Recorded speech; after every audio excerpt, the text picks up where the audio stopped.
হে hi everyone, তো চলো তোমাদের সামনে না যে বড় একটা পার্সেল ওপেন করবো। দেখেছো কত বড় আর কি ভারী কি থাকতে পারে বলো তো এর মধ্যে। দাঁড়াও দাঁড়াও, খুলে দেখাই তোমাদের কি আছে এর মধ্যে। আগেই বলি এটা কিন্তু আমি অর্ডার করে আনিনি, এটা আমাকে একটা ব্র্যান্ড থেকে পাঠিয়েছে। চলো এটা ওপেন করতে করতে তোমাদের কিছু দুঃখের কথা বলি। জানো তো কিছুদিন আগেই না এরকম একটা সেম প্রোডাক্ট আমি অনলাইন থেকে নিয়েছি 700 টাকা দিয়ে, মিশো থেকে নিয়েছিলাম। কি বলতো, আমার ঘরে এত জিনিস, এই জিনিস রাখার মতন কোনো জায়গা নেই। আসলে আমার ঘরটা একটা পাখির খাঁচা, তার মধ্যে এত জিনিস মানে তোমাদের কি বলবো। যারা আমার ঘরে এসছো তারা তো সকলেই জানো, মানে কিছু বলার নেই। তাই কি রাখবো কোথায় রাখবো এই ভেবে ভেবে অনলাইনে সার্চ করতে করতে একটা অর্ডার করে নিয়ে নিয়েছিলাম।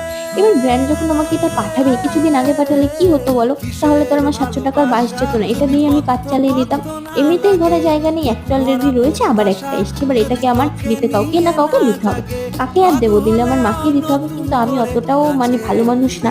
1 টাকা হলেও নেবো, সরি 500 টাকার নিচে আমি এটা মাকে দেবো না। দরকার আমি ফেলে রাখবো, তারপরেও কাউকে দেবো না, আমি এরকম